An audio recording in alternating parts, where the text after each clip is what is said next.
A soldier named James Porter returned from war, and the moment he stepped off that bus, his little daughter, Emma, ran straight into his arms.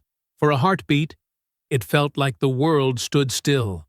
A perfect homecoming everyone had prayed for. But then, a woman stepped forward, holding Emma's tiny hand, and James realized this wasn't the reunion he'd imagined. His wife was gone. His daughter didn't remember him. And the woman standing beside her, she was the one who'd been raising Emma while he was away. What began as a soldier's dream homecoming quickly became a battle for his family and his own heart. As the town whispered and his past shadows returned, one question remained. Can a broken father find his way back to his little girl's love before the world tears them apart again? The bus hissed to a stop at the corner of Main and Elm, right where James Porter remembered it, right where everything should have stayed the same. But nothing felt the same. He stood on the bottom step, one hand gripping the metal rail, and looked out at the sea of faces. Flags waved, signs bobbed up and down. A lady from the church held balloons shaped like stars. The whole town had turned out, just like they did for old Mr. Henderson when he came back from Korea, and Jimmy Nichols after Desert Storm. James stepped down onto the pavement. His boots hit solid ground, and for the first time in 2 years, he wasn't standing on foreign soil. The crowd erupted, clapping, whistling, shouting his name. He offered a small wave, his throat too tight to speak. His duffel bag hung heavy on his shoulder, stuffed with everything he owned. A few shirts, some photos, and a teddy bear he'd bought at the last base exchange. Then he saw her. A little girl broke free from the crowd, her sneakers slapping the asphalt as she ran straight toward him. Her hair, blonde, longer than he remembered, flew behind her like silk ribbons. She was laughing, actually laughing. "Daddy!" she screamed. James dropped his bag. It hit the ground with a muffled thud, and he fell to one knee, arms wide open. His vision blurred. His chest felt like it might crack wide open. Emma crashed into him with the full force of a 5-year-old's love. Her arms wrapped tight around his neck, and she buried her face in his shoulder. He closed his eyes and held her like he'd been holding his breath for 2 years straight. "I missed you so much, baby girl," he whispered, his voice breaking. So much. "I drew you a picture." Emma pulled back just enough to show him a crumpled piece of paper. It showed stick figures, a tall one in green and a little one holding hands. Above them, she'd scribbled the words, "Welcome home, Daddy," in purple crayon. James took the drawing with shaking hands. "It's perfect," he said. "It's the most beautiful thing I've ever seen." The crowd clapped louder. Phones lifted high, recording every second. Someone shouted, "God bless our troops," and others echoed it.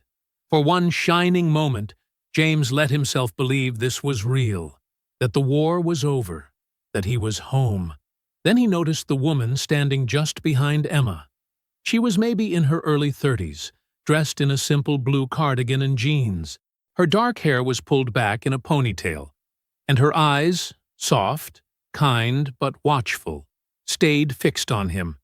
She stood close enough to Emma that it was clear she'd been holding the girl's hand moments before. James straightened slowly, still holding Emma against his chest. He looked at the woman and tried to place her. A neighbor? Someone from the church? She stepped forward, offering a small, careful smile. "James Porter?" "Yes, ma'am." His voice came out hoarse. "I'm Grace." She extended her hand. "Grace Whitman." He shifted Emma to one hip and shook her hand. Her grip was firm but gentle. "Nice to meet you," he said, though confusion flickered across his face. "I'm sorry. Have we met before?" Grace's smile faltered. She glanced at Emma, then back at him. "No, we haven't." James waited. The crowd still cheered around them, but their voices seemed to fade into static. Grace took a breath. "I'm Emma's guardian." The word hit him like cold water. "Guardian?" Yes. Grace's voice stayed soft, but there was something heavy underneath it. Something she didn't want to say. James, I'm so sorry. I thought the army would have contacted you, but… Contacted me about what? Grace looked down at Emma, who was now playing with the edge of James's uniform collar, oblivious. Your ex-wife, Grace said quietly. My sister. She passed away 6 months ago. The world tilted. James heard the words, but they didn't make sense. Passed away. 6 months ago. His ex-wife, Emma's mother, was gone? What? His voice came out small. Broken. I'm so sorry, Grace said again. There was an accident. A car accident. She didn't suffer, but she didn't make it. James stared at her. His arms tightened around Emma, who giggled and squirmed. Why didn't anyone tell me? I tried. Grace's eyes glistened. I called the army. I sent letters. But you were deployed in a combat zone, and they said they'd handle it. I thought you knew. James shook his head slowly. I didn't. I didn't know. The crowd's cheering finally began to fade. People sensed something was wrong. A few stepped back, lowering their signs. Grace folded her hands in front of her, clearly struggling to keep her composure. After she died, I was named Emma's legal guardian. Temporarily, at first. But then the months went by, and the courts made it permanent while you were overseas. I didn't want to take her from you, James. I swear I didn't. I didn't know what else to do. Emma tugged on James's sleeve. Daddy, can we go home now? He looked down at her. This little girl who barely remembered him, who'd been living with a stranger while he was gone. Then he looked at Grace, at the woman who'd stepped in when no one else could, at the crowd still watching, still waiting for the happy ending. James swallowed hard. His voice came out in a whisper. I don't even know where home is anymore. The truck's engine hummed softly as Grace turned onto Maple Street. James sat in the passenger seat, his duffel bag wedged between his boots. His right hand stayed wrapped around a photograph, creased and faded from being folded and unfolded too many times. In it, his ex-wife smiled at the camera, her hair blowing in the wind. He couldn't stop looking at it. Emma sat in the back seat, buckled into a booster, humming a tune he didn't recognize.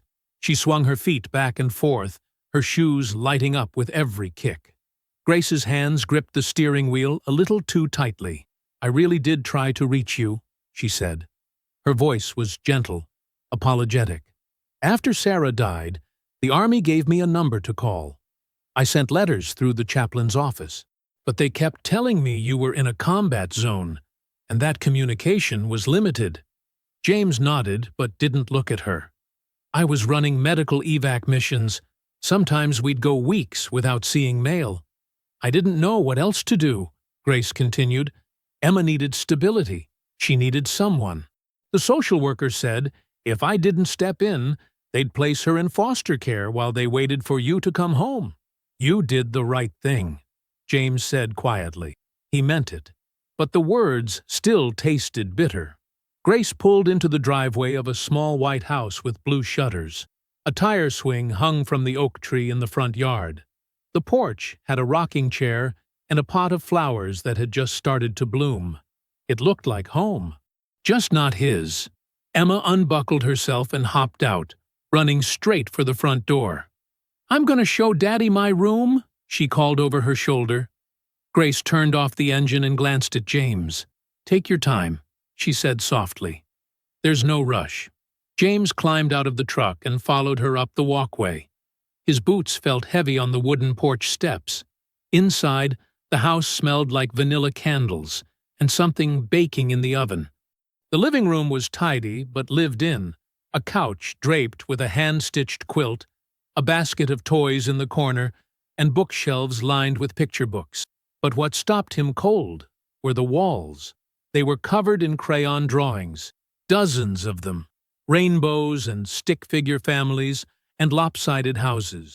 Some were taped up neatly, others pinned with magnets to a corkboard. And mixed in among the art were photographs. Photos of Grace and Emma at the park, at the zoo, blowing out birthday candles. James's chest tightened. Emma came running back down the hallway, her face bright with excitement. "Come see! Come see!" But when she reached the living room, she stopped. Her smile faded just a little, and she stepped backward, pressing herself against Grace's side. Her small hand reached up and grabbed a fistful of Grace's skirt. James crouched down to her level, trying to look as gentle as possible. "Hey, sweetheart," he said. "I brought you something." He reached into his pocket and pulled out a small wooden horse, carved by hand. Its mane was etched in delicate lines, and its legs were smooth and polished. He'd spent hours on it during long nights overseas, imagining the moment he'd give it to her. "I made this for you," he said, holding it out. Emma stared at it, then at him. She didn't move. "It's okay," James said, his voice soft. "You don't have to take it right now." She looked up at Grace, uncertain. "It's beautiful, isn't it?" Grace said, kneeling beside her. "Your daddy worked really hard on that." Emma nodded but didn't reach for it. Instead, she buried her face in Grace's shoulder. James slowly lowered his hand, the wooden horse still resting in his palm. He forced a smile. Maybe later. Dinner was quiet. Grace set the table with care. 3 plates, 3 glasses of water, a bowl of mashed potatoes, green beans, and chicken. She filled Emma's plate first, cutting the meat into small pieces. Then she offered James a serving spoon. "Thank you," he said. He took a small portion, but his appetite was gone. He pushed the food around his plate, watching Emma out of the corner of his eye. She sat across from him, legs swinging beneath the table, completely focused on dipping her chicken in ketchup. "Emma, can you tell Daddy what you learned in school today?" Grace asked gently. Emma looked up, her face smeared with ketchup. "We made clouds," she said. James leaned forward. "Clouds?" "With cotton balls," Emma explained. "And Miss Thompson said, 'Mine was the fluffiest.'" "That sounds amazing," James said. "I'd love to see it sometime." Emma nodded, then turned to Grace. "Mama Grace, can I have more milk?" The words hit James like a punch to the gut. Mama Grace. Grace poured the milk without hesitation, her expression calm and steady. But James saw the flicker of guilt in her eyes when she glanced at him. He set down his fork. "I'm not very hungry," he said. "Sorry." Grace didn't push. "That's okay. You've had a long day."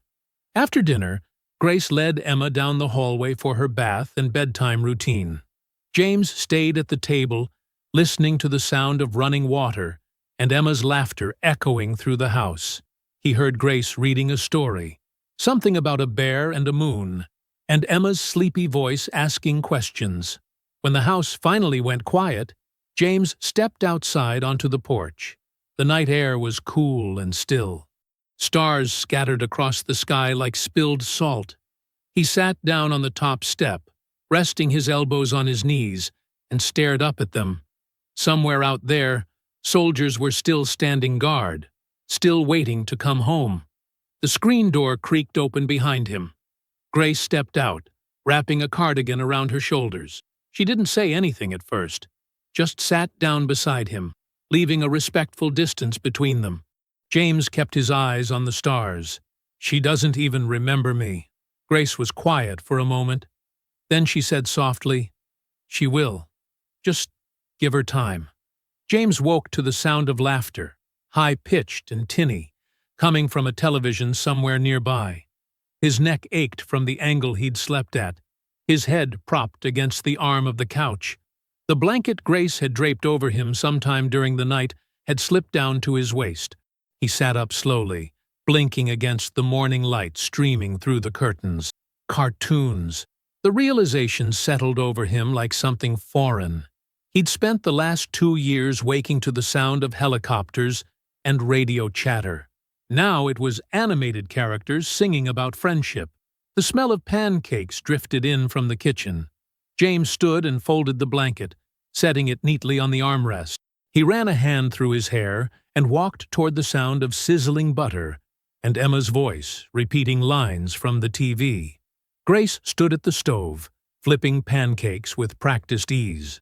She wore jeans and a soft yellow sweater, her hair pulled back in a ponytail. Emma sat at the kitchen table in pajamas covered in cartoon cats, swinging her legs and watching the screen mounted on the counter. "Good morning," Grace said without turning around. "I hope you like pancakes." "Yeah," James said. "Thank you." She glanced over her shoulder and smiled. "Coffee's on the counter if you want some." He poured himself a cup and sat down at the table beside Emma. She didn't look at him right away, her attention fixed on the TV.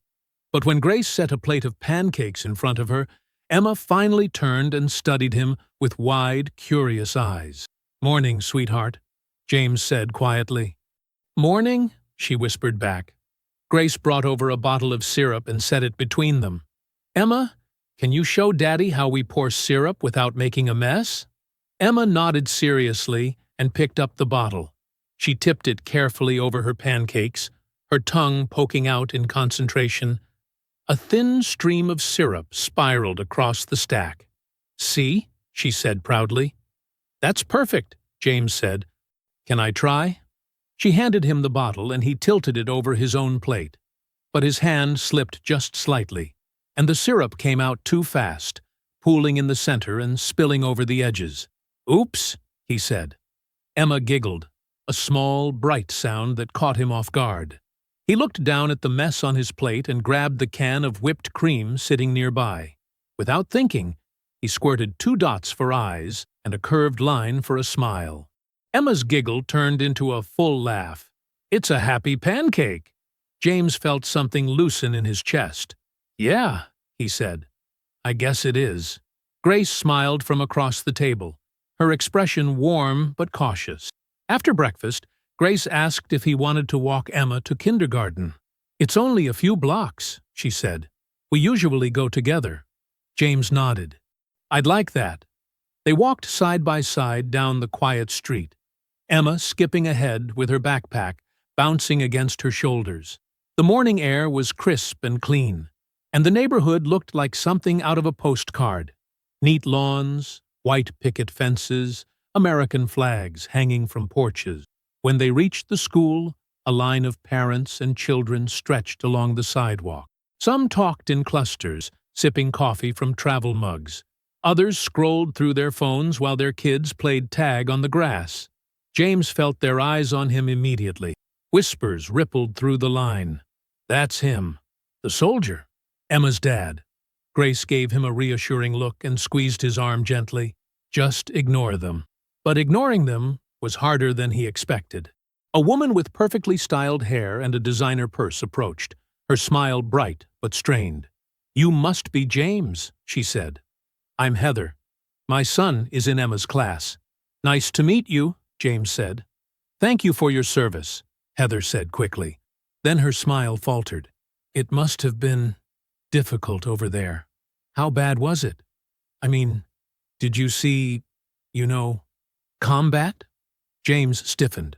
"I was a medic."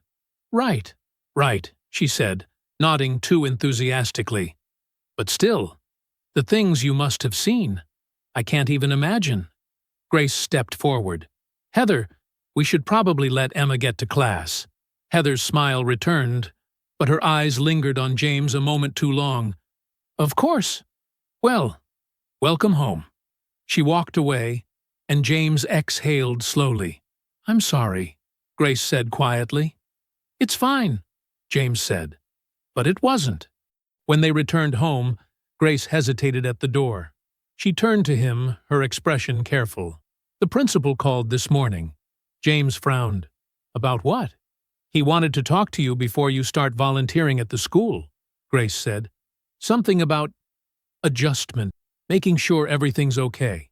James felt the words settle like stones in his stomach. "He thinks I'm not okay." "He didn't say that," Grace said quickly. "He just wants to meet you first.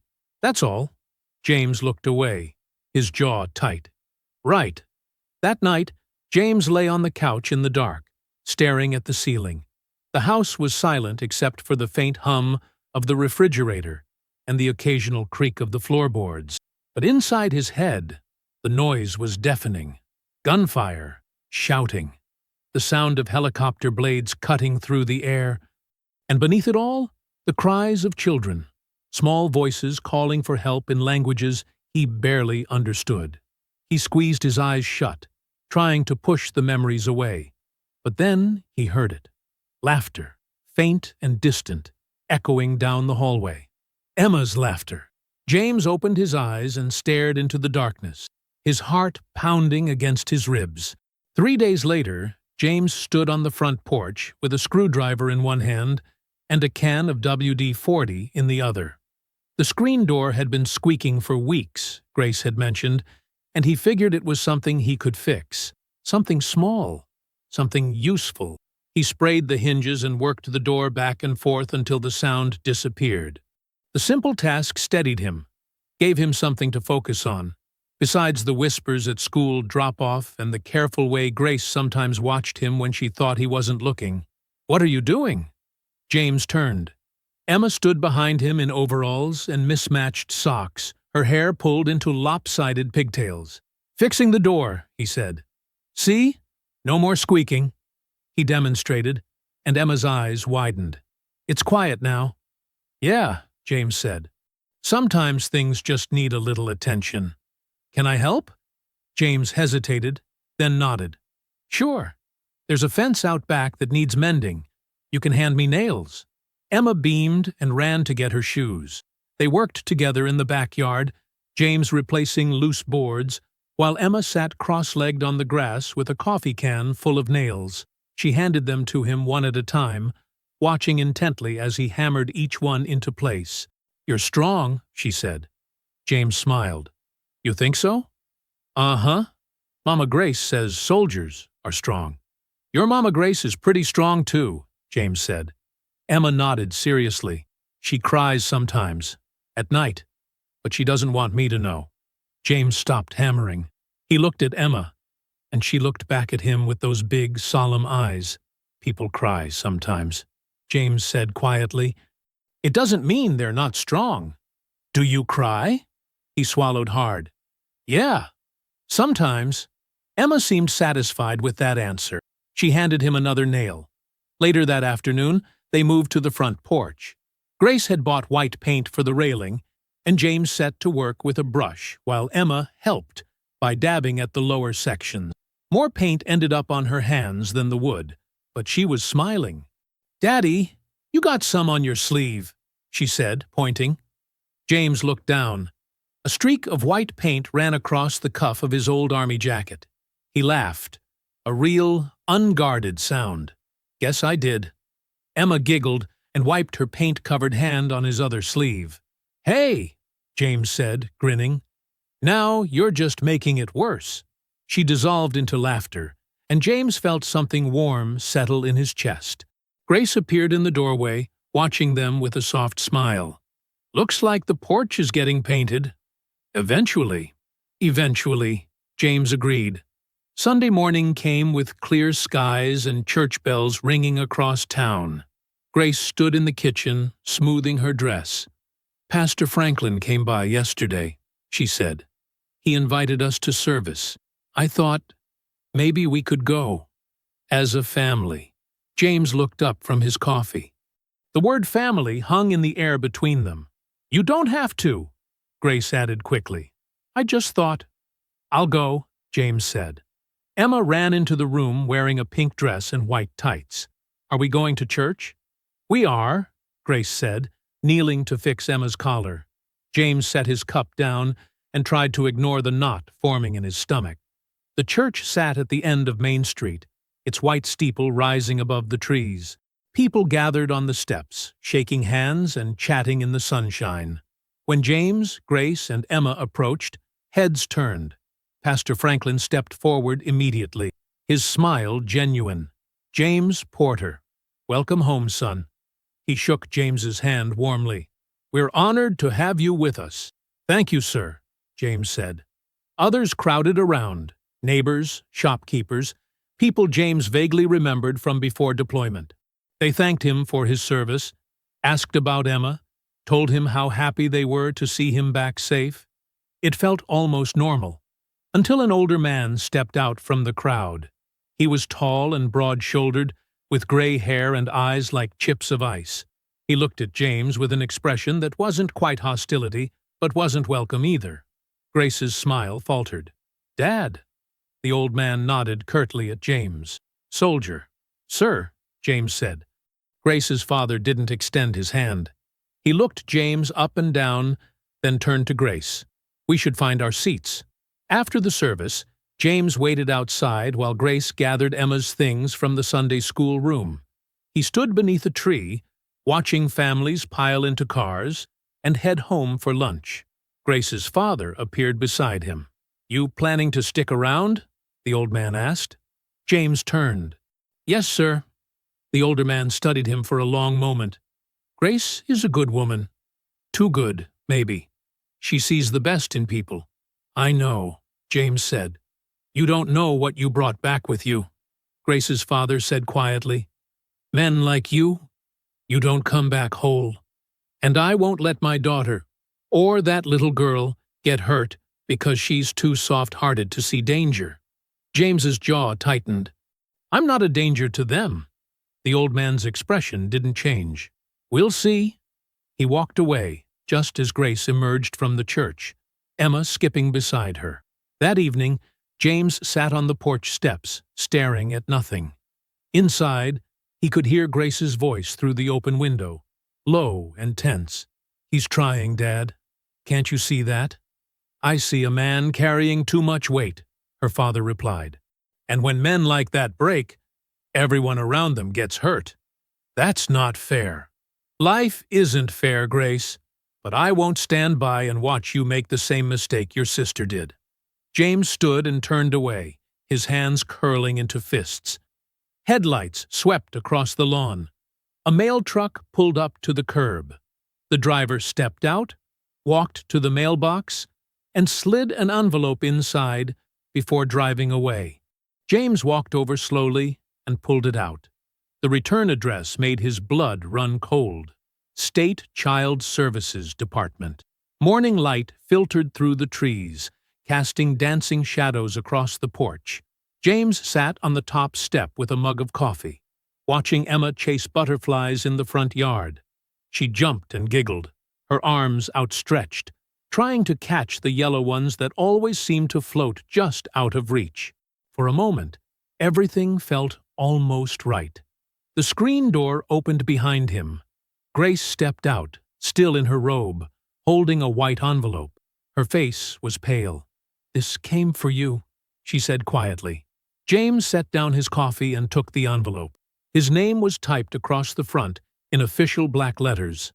In the corner, that same return address that had made his stomach drop last night. State Child Services Department. He tore it open. The words swam before his eyes. Under review. Mental fitness evaluation. Suspension of visitation rights pending assessment. The paper trembled in his hands. Grace leaned over his shoulder and read, her breath catching. "What? No. They can't." "They can," James said. His voice sounded flat, hollow. "Someone reported me." "Who would—" "The letter says it was anonymous." Grace sank down beside him on the step. "This is insane. You've been nothing but gentle with her. Patient. You haven't—" "Doesn't matter what I've done," James said. "Matters what someone thinks I might do." Emma ran up to the porch, holding a dandelion. "Daddy, look! I found one." James forced a smile and took the flower. "It's beautiful, sweetheart." She beamed and ran back to find more. Grace's hand covered his. "We'll fight this. We'll go down there and explain." "Yeah," James said. "We will." The county office sat in a squat brick building on the edge of town. Inside, fluorescent lights hummed overhead, and the air smelled like old coffee and copy paper. James and Grace stood at the front desk, waiting while a clerk shuffled through files. "Porter," the woman said, not looking up. "Case number?" Grace handed over the letter. The clerk scanned it, clicked her tongue, and typed something into her computer. "Someone filed a report citing concerns about your mental state," she said. "PTSD, potential instability. The state requires an evaluation before visitation can continue." James's jaw tightened. "Who filed the report?" "Anonymous." "That's not an answer," James said. The clerk looked up, her expression bored. "It's the only answer I can give you. The report was filed through our hotline. We don't have identifying information. So someone can just call in and—" "Yes," the clerk cut him off. "Anyone with concerns about a child's welfare can file a report. It's taken seriously." "I'm her father," James said, his voice rising. "And you'll have a chance to prove that you're fit to parent. After the evaluation." Grace stepped closer. "How long will that take?" 4 to 6 weeks. Maybe longer, depending on the evaluator's schedule." James slammed his fist on the counter. The sound echoed through the waiting room. People turned to stare. "That's my daughter," he said through clenched teeth. "I didn't survive 2 years in hell just to come home and have some stranger decide if I'm good enough." "Sir, I understand you're upset, but—" James turned and walked out. Grace caught up with him in the parking lot. He stood beside the truck, his hands braced against the hood, breathing hard. "James, don't." His voice was rough. "Don't tell me it'll be okay." "I wasn't going to," Grace said. She moved to stand beside him. "I was going to say that slamming things won't help." James let out a bitter laugh. "Nothing helps." "That's not true." He turned to look at her. "Isn't it? I came home. I'm trying. And some coward, decides I'm dangerous, files a report, hides behind anonymity, and now they're taking her from me again." Grace's eyes filled with tears. "They haven't taken her. Not yet. They will. Not if we fight." James shook his head. "You heard her. 4 to 6 weeks. Maybe longer. And in the meantime—" "What? I'm not allowed to see Emma?" "Not allowed to—" "The letter said suspension of visitation pending assessment," Grace said. "That means until you're evaluated. We'll schedule it as soon as possible. You'll pass. And this will be over." James wanted to believe her, but the weight pressing down on his chest made it hard to breathe. That night, after Emma was tucked in and the house had gone quiet, James found Grace in the kitchen washing dishes. "I'm sorry," he said. She turned, drying her hands on a towel. "For what?" "Losing it. At the office." Grace shook her head. "You had every right to be angry. Still shouldn't have." James stopped. "You've been nothing but kind to me, patient, and I keep dragging you into my mess." "It's not a mess," Grace said. "It's your life. And Emma's. And now it's mine too." James looked at her, really looked, and saw something in her eyes he hadn't noticed before. Belief. Real, unwavering belief. "You really think I can do this?" he asked. "Yes," Grace said. "I do." But even as she said it, James saw the flicker of doubt, the shadow of her father's words. Men like that don't come back whole. Later, James lay on the couch staring at the ceiling. The house creaked and settled around him. Down the hall, Emma slept safely in her bed. He closed his eyes and whispered into the darkness, "They took her from me once. They won't do it again." The next morning arrived gray and wet. Rain drummed against the windows, turning the world outside into a watercolor blur. James stood at the kitchen sink, watching drops race down the glass. Behind him, Emma sat at the table coloring a picture of what she claimed was a rainbow, though it looked more like a scribble of every crayon in the box. Grace came downstairs, already dressed. "I'm teaching an art class at the community center this morning," she said. "For kids Emma's age." James glanced over. "Sounds nice. You could come," Grace said. "Help out." He hesitated. "I don't know much about art." "You know how to help kids," Grace said. "That's all it takes." Emma looked up from her drawing. "Please, Daddy." "I want you to come." James met Grace's eyes. She gave him an encouraging nod. "All right," he said. "Yeah, I'll come." The community center smelled like tempera paint and wet sneakers. About a dozen children sat at long tables covered in newspaper, chattering and laughing while Grace unpacked supplies. James stood near the door, feeling out of place. "Just help them build," Grace said, handing him a box of wooden model airplane kits. They snapped together. "No glue needed." Emma tugged his sleeve. "Can I make one?" "Of course," James said. He sat beside her at the table, carefully opening the kit. Other children gathered around, curious. "Are you Emma's dad?" a little boy asked. "I am," James said. "Were you really a soldier?" James nodded. "Yeah, I was. Did you fly planes?" "No," James said. "I helped people who got hurt." The boy considered this. "That's cool."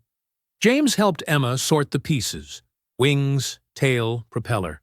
She concentrated hard, her tongue poking out the corner of her mouth as she snapped the parts together.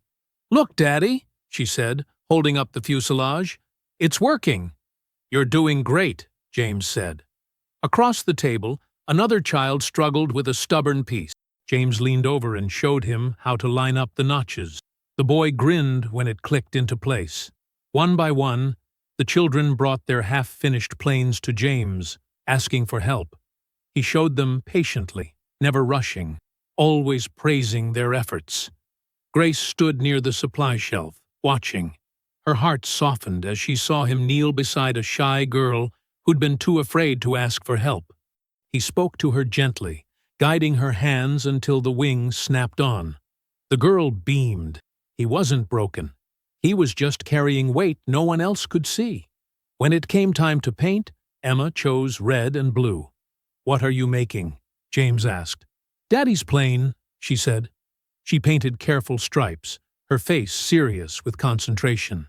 Around them, other children painted rainbows and flowers and wild patterns that made no sense. The room filled with laughter and the smell of wet paint. A mother approached James, hesitant.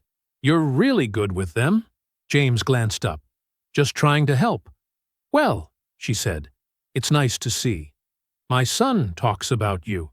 Says you're a hero." James's throat tightened. "I'm not?" "You are to them," the woman said, nodding toward the children. After she walked away, James sat quietly, staring at the half-painted airplane in front of him. When the class ended, Grace and James cleaned up while the children's parents collected them. Emma sat in the corner, making her plane fly through the air, with soft, whooshing sounds. Grace wiped down tables. James gathered paintbrushes and rinsed them in the sink. "Thank you for coming," Grace said. "You were wonderful with them." James shrugged. "They're good kids." "You're good with them," Grace said. "You should have seen yourself. Patient. Kind. Exactly what they needed."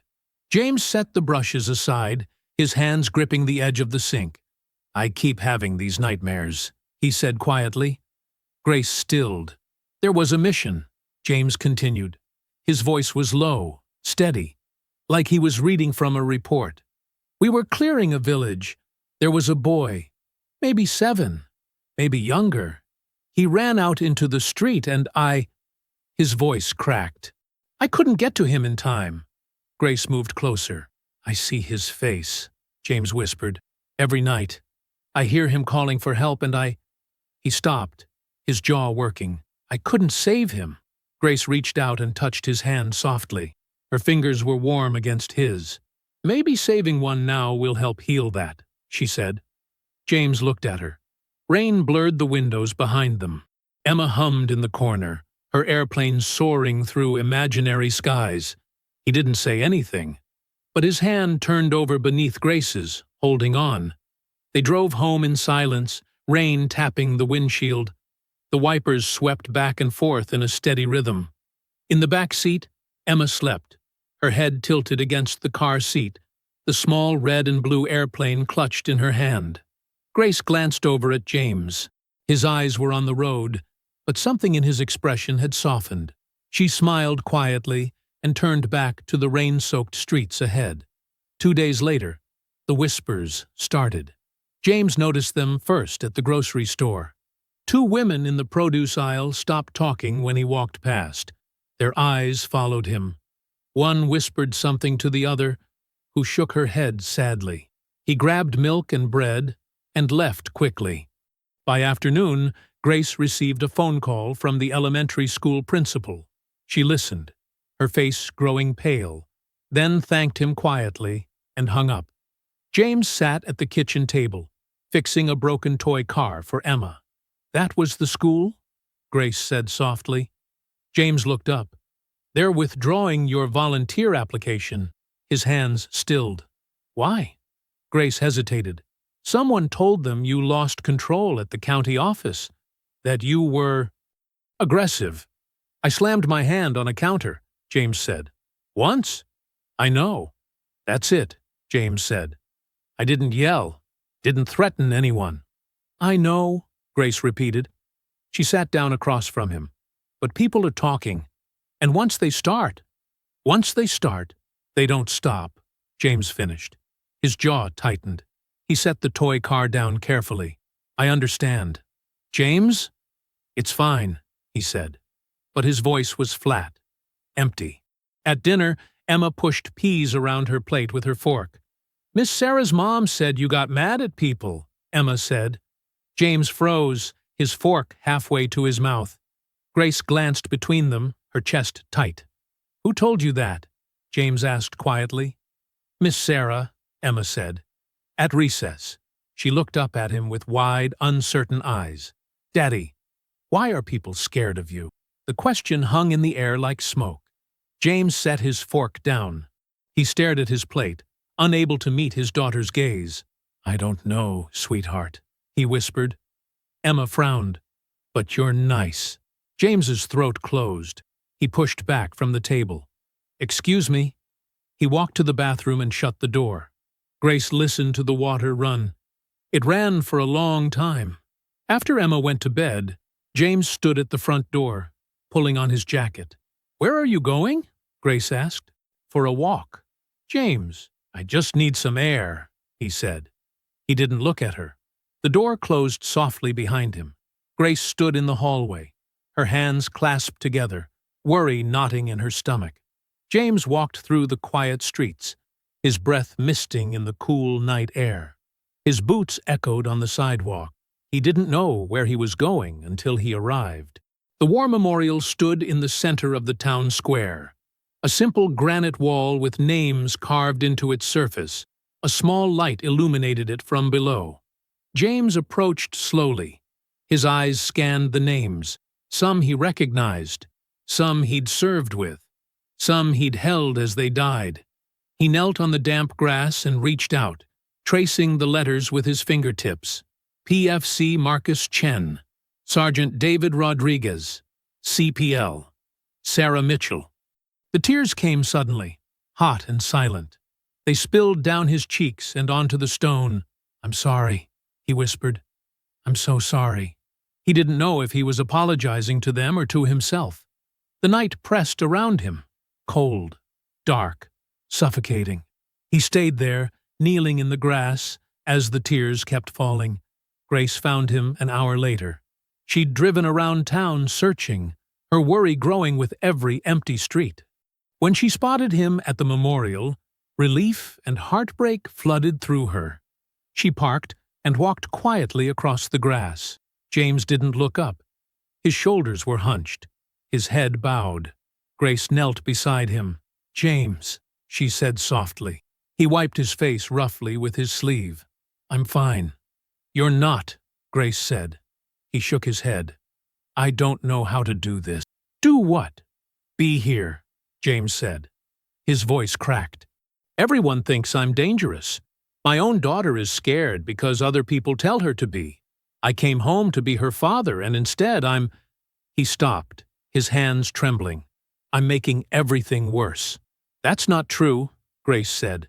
"Isn't it?" James looked at her, his eyes red. "Maybe they're right. Maybe I don't belong here." Grace's chest ached. "You belong here." "I don't feel like it," James whispered. He looked back at the names on the wall. "It's not the war that broke me, Grace. It's coming home and feeling like I don't belong anywhere. Over there, I had a purpose. I knew what I was supposed to do. But here, he gestured helplessly. Here, I'm just lost. Grace reached out and took his hand. She held it tightly. You're not lost, she said. You're just trying to find your way. And that's okay. James's shoulders shook. Grace pulled him close, wrapping her arms around him. He buried his face against her shoulder and let himself break. She held him under the flickering streetlight, the memorial standing silent witness behind them. In the distance, an old sedan sat idling at the corner.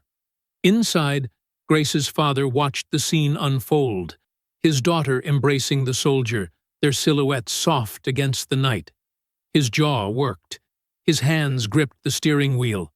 Then, slowly, he put the car in gear and drove away. Morning sunlight filtered through the kitchen window, casting soft golden streaks across the countertop. Grace stood at the stove, flipping pancakes while humming quietly. Emma sat at the table, coloring a picture of a rainbow. "Mama Grace, can we have syrup?" Emma asked. "Of course, sweetheart." The back door opened. James stepped inside, brushing his hands on his jeans. "Trash is out," he said. Grace smiled. "Thank you." James started to head toward the sink, then stopped.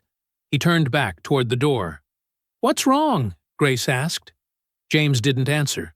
He walked outside again. Grace set down the spatula and followed him to the porch. James stood at the mailbox, holding an envelope. His face had gone pale. "What is it?" Grace asked. He handed it to her without speaking. Grace's stomach dropped as she read the return address, Department of Child and Family Services. She tore it open. "This letter serves as notification that you are required to complete a psychological evaluation within 30 days. "No," Grace whispered. "No, no, no." James stood rigid, his jaw clenched tight. "This doesn't make sense," Grace said. "We already responded to the first complaint." "Someone filed another one," James said. His voice was hollow. Grace looked up at him. "James." "It's fine," he said. "It's not fine." "I said it's fine." James turned and walked back into the house. Grace stood frozen on the porch, the letter trembling in her hands. The morning stretched long and silent. James sat on the couch, staring at nothing. Emma played quietly in her room, sensing the tension. Grace paced the kitchen, her mind racing. Finally, she grabbed her car keys. "Where are you going?" James asked. "To fix this," Grace said. "Grace!" "I'll be back soon." The door closed behind her. Grace drove across town with her hands gripping the wheel so tightly her knuckles turned white. Her father lived in a small brick house on the edge of town. His truck sat in the driveway. She parked and marched to the door, knocking hard. He opened it, surprise flickering across his weathered face. "Grace, did you do it?" Grace demanded. "What are you— Did you file another complaint against James?" Her father's expression hardened. "You need to calm down. Answer me." He stepped back, letting her inside. "Yes, I did." Grace's hands shook. "Why?" "Because you're too blind to see the danger you're in," her father said. "That man is unstable. That man saved lives overseas," Grace snapped. "He's been nothing but kind and patient and—" "He's broken, Grace," her father interrupted. "I've seen it before. Men like that come back different. They can't handle normal life. They snap. He hasn't snapped. Not yet." Grace stared at him, her chest heaving. "You don't know him? And you do?" Her father's voice rose. "You've known him for what? 2 weeks? And you're willing to risk Emma's safety on that?" "I'm willing to give him a chance," Grace said. "Because that's what people deserve. Second chances. Grace, forgiveness. This isn't about forgiveness." "Yes, it is," Grace said. Her voice cracked. "It's about you refusing to forgive my sister for leaving, for choosing someone you didn't approve of, for living her life instead of yours." Her father's face darkened. "Don't you dare!" "You filed a false complaint," Grace said. "You lied to child services. That's illegal." "I didn't lie. I have legitimate concerns. Based on what? Grace demanded. Gossip? Your own prejudice? Her father said nothing. Grace stepped closer. Withdraw the complaint. Right now. I won't. Then I will, Grace said. I'll go to the county myself and tell them exactly what you did. And I'll make sure everyone in this town knows the truth. Her father's jaw worked. You wouldn't. Try me. They stared at each other. Finally, her father looked away. Fine. Today, Grace said. I said fine. Grace turned and walked out without another word. She drove home with tears streaming down her face, her hands still shaking. When she stepped through the door, James was standing in the hallway waiting. It was my father, Grace said quietly. James closed his eyes. He admitted it, Grace continued. He filed the complaint. He thought he was protecting Emma. From you. James leaned against the wall. I see. I told him to withdraw it, Grace said. He agreed. James didn't respond. Grace moved closer. I'm so sorry, James. It's not your fault. He's my father. It's not your fault, James repeated. He looked at her, his eyes tired but steady. Thank you. Grace's throat tightened. For what? For believing me, James said. For defending me. I'll always defend you. Grace whispered. The next morning, they drove together to the county office. Grace held James's hand as they sat across from the caseworker. We'd like to formally clear Mr. Porter's record, Grace said. The complaint was filed in error. The caseworker reviewed the file. We'll need documentation. My father will provide it, Grace said firmly. The caseworker nodded. We can also schedule a voluntary evaluation. It might help strengthen your case for custody. James hesitated, then nodded. I'll do it. Grace squeezed his hand. That evening, a thunderstorm rolled through. Rain hammered against the roof. Lightning flickered outside the windows. Then, suddenly, the lights went out. Emma squealed. It's okay, sweetheart, Grace called. Stay right there. Grace fumbled through the kitchen drawer until she found candles and matches. Soft light filled the room. James carried Emma to the table, setting her down gently. It's like camping, Emma said. Grace laughed. A nervous, relieved sound. Yes, indoor camping. James smiled. Actually smiled. Emma giggled, watching their shadows dance and flicker on the wall. Look, it's a monster! She made her hands into claws, casting a shadow that looked like a dragon. James joined in, forming a bird with his hands. Emma laughed harder. Grace watched them, her heart swelling. The storm raged outside, but inside, by candlelight, they were safe, together.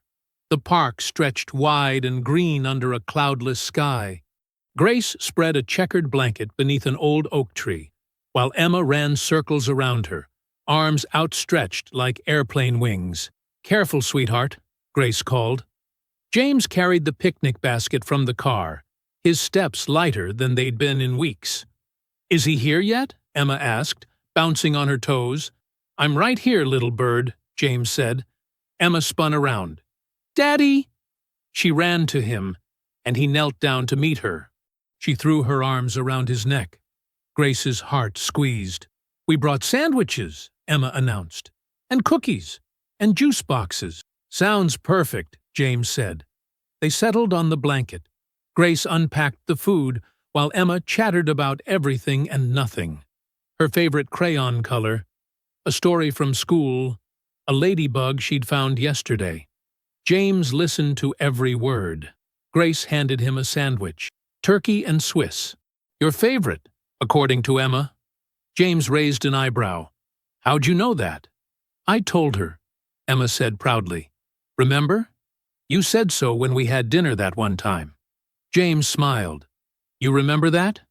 I remember lots of things, Emma said. Grace watched them, warmth spreading through her chest. After lunch, James pulled a frisbee from the basket. Want to play? He asked Emma. Yes. They moved to the open grass.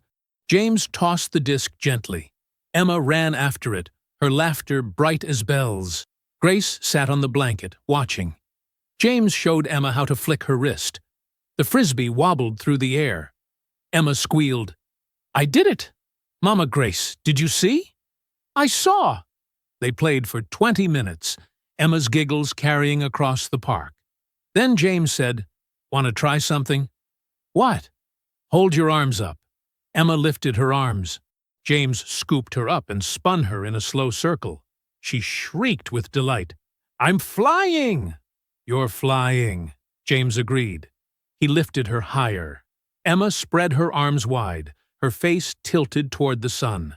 Grace pulled out her phone and took a picture. When James set Emma down, she immediately demanded, "Again!" He laughed, a real, full laugh, and lifted her once more. Grace's throat tightened. This was what family looked like. Later, they walked to the pond. Ducks paddled near the shore. Emma crouched at the edge, tossing breadcrumbs. "Come here, duckies." James stood beside Grace, hands in his pockets. "Thank you," he said quietly. "For what?" "This, all of it." He paused. I didn't think I'd get to have days like this again." Grace looked up at him. "You deserve them." James met her eyes. Something unspoken passed between them. Emma called out, "Daddy, look! That one has babies!" James turned toward her. "I see them." Grace stood beside him, close enough that their shoulders almost touched. She realized she didn't want to step away. That evening, they drove to the church. The parking lot was nearly empty. The sun hung low, painting the sky orange and pink. Pastor Williams met them at the door.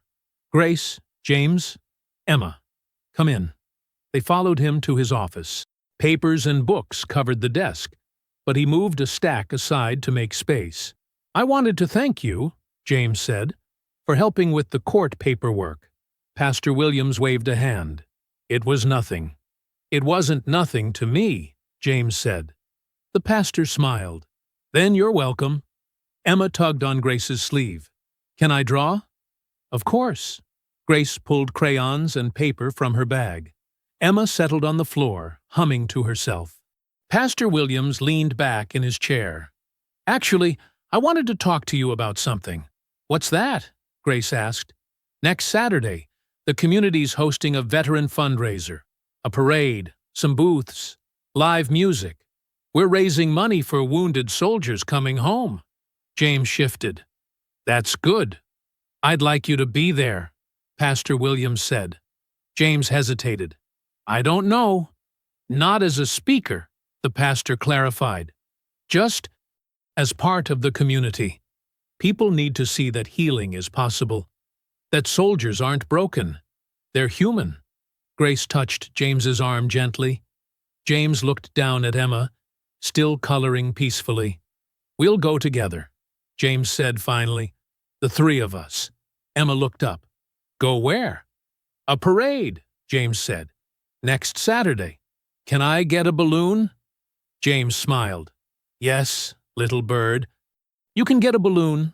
Emma grinned and went back to her drawing. Pastor Williams nodded. "Good. It'll mean a lot." They drove home as dusk settled over the town. Emma dozed in the back seat, her head resting against the window. Grace glanced at James. "You okay?" "Yeah," James said. "I think I am." Grace smiled. Then headlights flared in the rearview mirror. A car pulled up close behind them. Too close. Grace frowned. "What's he doing?" The car tailgated them for several seconds, its headlights bright and blinding. James glanced in the mirror. His jaw tightened. Then the car swerved into the left lane and sped past. Grace caught a glimpse of the driver. Gray hair, sharp profile. Her stomach dropped. "Grace?" James asked.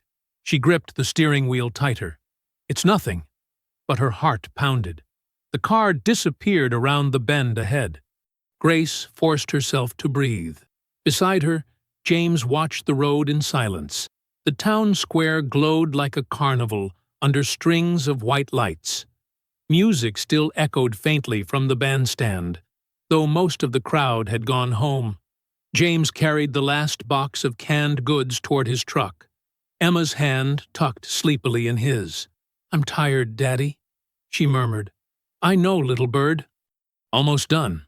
Grace appeared beside them, her arms full of folded tablecloths. That's the last of it from our booth. Thank you, James said. He loaded the box into the truck bed. You didn't have to stay and help. I wanted to. Thunder rumbled in the distance. Emma yawned. Is it going to rain? Looks like it, Grace said. She glanced at the darkening sky. We should get going. James lifted Emma into the back seat and buckled her in. She curled against the window, eyes already closing. I'll follow you, Grace said. James nodded. Drive safe. The first drops hit the windshield as James pulled onto Main Street. Within minutes, the rain came down in sheets. James flicked on the wipers. They squeaked across the glass in steady rhythm. In the rearview mirror, Emma's head bobbed gently with sleep. Grace's headlights stayed close behind him. The roads were empty. Most of the town had already retreated indoors. James turned onto Maple Avenue. The intersection ahead blinked yellow. He slowed. The light turned red. He pressed the brake. And then, headlights blazed from the right. Too fast. Too close. James's heart stopped. No! The truck slammed into his door. Metal shrieked. Glass exploded. The world spun. Violent. Deafening. Endless. Then, nothing. Grace screamed. She slammed her brakes, her car skidding on the wet pavement. The wreckage sat crumpled in the middle of the intersection. Steam hissed from the crushed hood. Rain poured down, washing blood across the asphalt. James! She threw open her door and ran. The other truck had veered into a telephone pole. Its driver stumbled out, dazed and reeking of alcohol. Grace didn't look at him. James! She reached his truck. The driver's side was caved in. He hung motionless against the seatbelt, head slumped forward. No, no, no! A cry came from the back seat. Emma? Grace yanked open the back door. The little girl was trapped in her car seat, sobbing. Mama Grace! I'm here, sweetheart. I'm here. Grace's hands shook as she unbuckled the straps. Emma's face was streaked with tears, but she looked unharmed. Grace pulled her free and held her tight. Sirens wailed in the distance. Daddy! Emma whimpered. Grace turned toward the front seat. James still hadn't moved. Stay here, Grace whispered. She sat Emma down on the curb. Don't move, okay? Emma nodded, shivering. Grace ran back to the truck. She leaned through the shattered window. James, James, can you hear me? No response. Blood ran down the side of his face. His breathing was shallow. Please, Grace whispered. Please, God! Red and blue lights flooded the intersection. Paramedics swarmed the scene. One of them gently pulled Grace back. Ma'am, step aside. Let us work. He's my... Grace couldn't finish. Another paramedic knelt beside Emma, checking her over. Grace watched, numb, as they pried open James's door with heavy tools. They eased him onto a stretcher, moving quickly, efficiently. Is he alive? Grace choked out. He's breathing, one of them said. But we need to move now. They loaded him into the ambulance. Grace grabbed Emma and climbed in after them.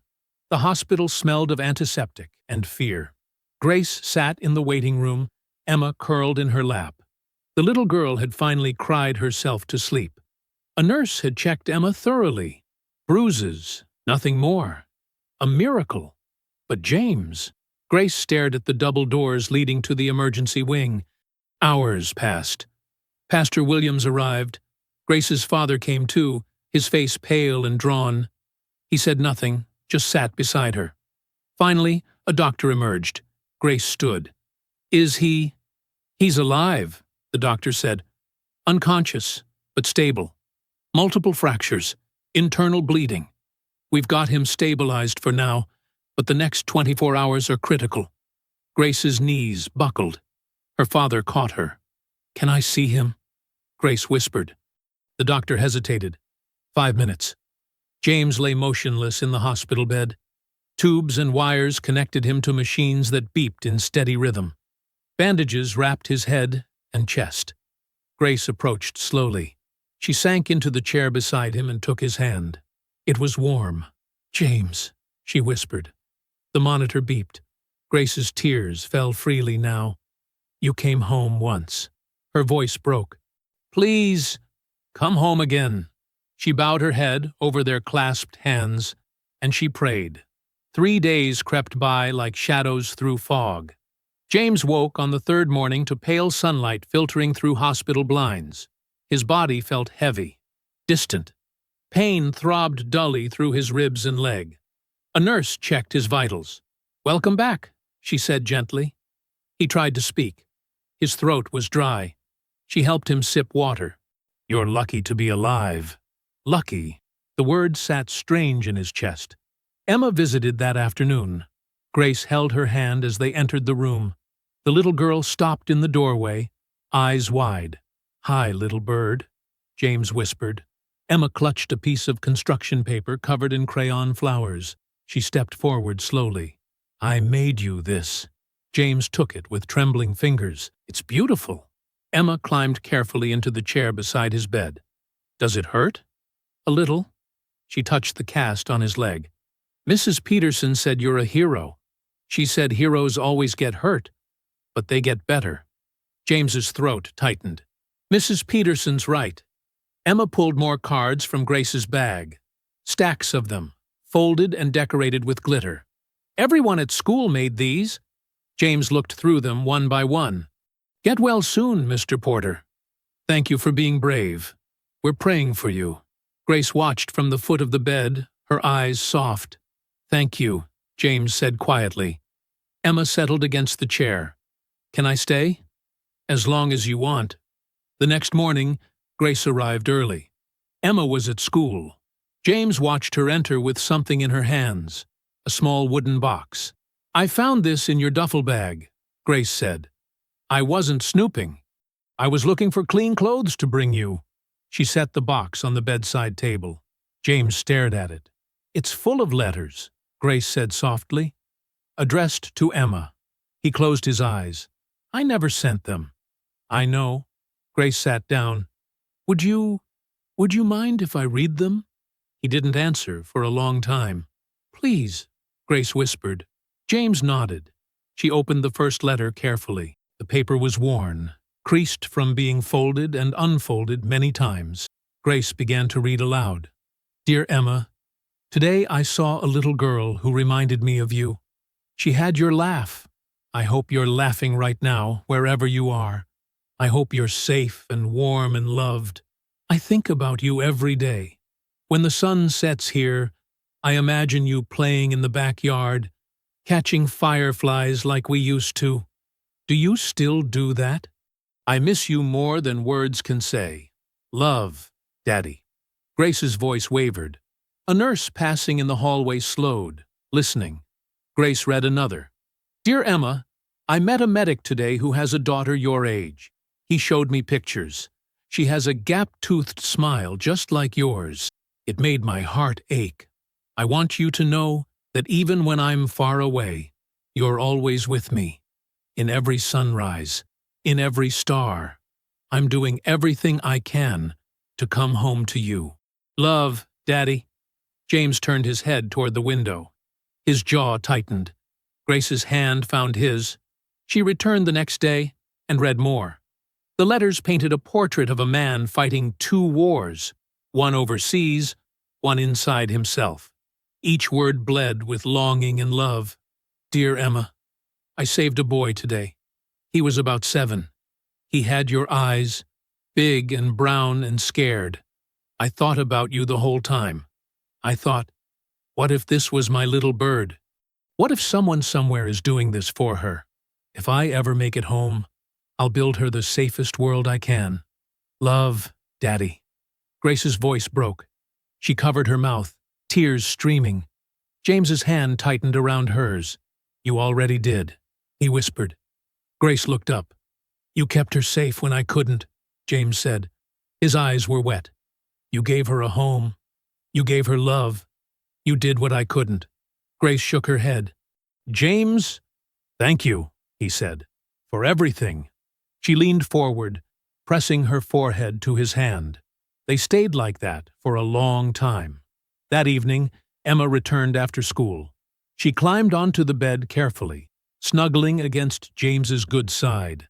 Grace handed her a coloring book and crayons.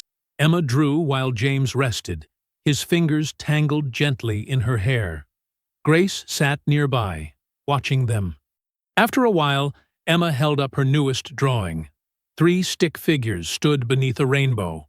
One tall, one medium, one small. They held hands, smiling. At the top, in careful letters, "Our family." James took the drawing. His chest rose and fell unevenly. "Can I keep this?" he asked. Emma nodded. "It's for you." He pressed it to his heart. Emma yawned, her head dropping against his shoulder. Grace dimmed the lights. James held the drawing in one hand and his daughter's small fingers in the other. His eyes drifted closed, and for the first time in years, he slept without nightmares. Months passed like petals falling from apple trees, slow, gentle, inevitable. Autumn arrived with cool mornings and golden afternoons. The town square filled with red and orange leaves. Banners stretched across Main Street once more, but this time they read, "Thank you, veterans," in bold letters. James stood on the sidewalk near the parade staging area, leaning on a simple wooden cane. His legs still ached on cold days, but he could walk. Slowly, steadily. That was enough. Grace adjusted the small flag pin on his jacket collar. "How do you feel?" "Nervous," he admitted. "You don't have to do this." "Yes, I do." Emma tugged on his sleeve. She wore a tiny vest covered in homemade patches, stars, hearts, little soldier silhouettes. "Daddy, is it time?" James smiled down at her. "Almost." The parade organizer, a retired colonel with silver hair, approached. "Porter, good to see you standing." "Good to be standing, sir." The colonel nodded toward the line of veterans assembling. "You'll walk between the Gulf War group and the recent deployments. Take your time. No rush." James glanced at the other marchers, men and women in uniform, some on crutches, some in wheelchairs. One man saluted him silently. James returned it. Grace slipped her hand into his. "We're right here with you." The parade began with the high school band playing the national anthem. The crowd along the sidewalks stood, hands over hearts. James took his first step forward. His cane clicked against the pavement. His leg trembled slightly. Emma walked on one side, Grace on the other. People clapped as they passed. Flags waved, children cheered. An elderly woman called out, "Thank you for your service." James nodded, his throat tight. They walked past the library, the diner, the old hardware store. Familiar faces lined the streets. The pastor, Mrs. Henderson from the school, families from the community center. Halfway down Main Street, Emma stopped. Grace looked down. "Sweetie?" Emma reached into her coat pocket and pulled out a small bundle of white balloons tied with ribbon. She'd been holding them carefully the whole way. "Now?" Emma asked. James knelt beside her, balancing on his good knee. "Now!" Emma held the balloons up high. Her voice rang clear and strong. "These are for all the soldiers who didn't come home." She let go. The balloons drifted upward, white against the blue sky. The crowd fell silent. One by one, people began to clap. The applause grew, gentle at first, then thunderous. Some wiped their eyes. Others bowed their heads. A man in a press vest raised a camera. The shutter clicked. James stood slowly, his hand on Emma's shoulder. Grace wrapped her arm around his waist, steadying him. They continued walking. That evening, the local news played the footage. The image of a little girl releasing balloons beside a wounded veteran spread across social media. By midnight, donations poured into the Veterans Fund. Hundreds, then thousands of dollars. Messages came from across the country. "Thank you. We see you. You're not forgotten." James sat on the couch, watching the television in disbelief. Grace curled beside him. "You did this." "Emma did this." "You all did," Grace whispered. The next afternoon, they gathered at the church. Sunlight streamed through stained glass windows, painting the wooden pews in soft colors. The sanctuary smelled like candles and old hymnals. Pastor Williams stood at the front, smiling warmly. "We're here today for a blessing, a new beginning."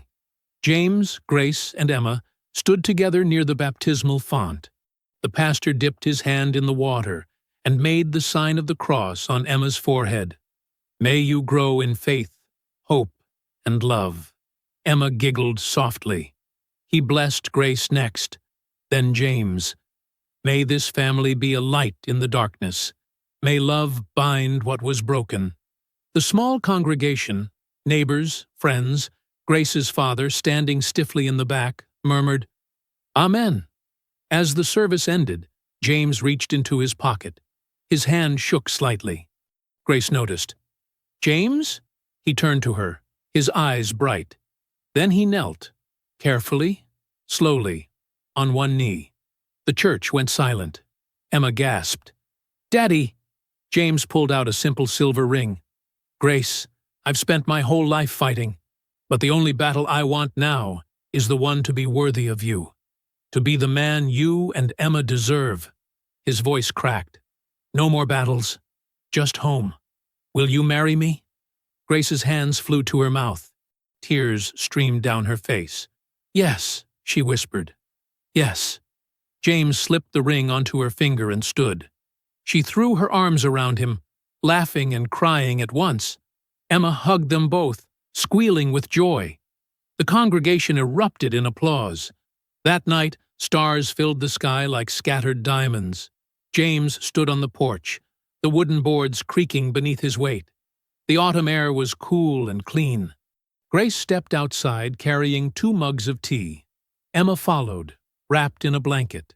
James set his cane aside and lifted his daughter into his arms, the same way he had the day he came home. But his hands were steady now.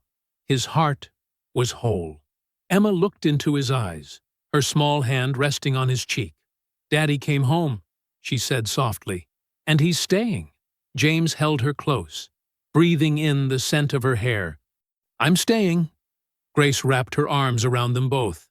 The porch light glowed behind them, warm and golden, a beacon against the darkness.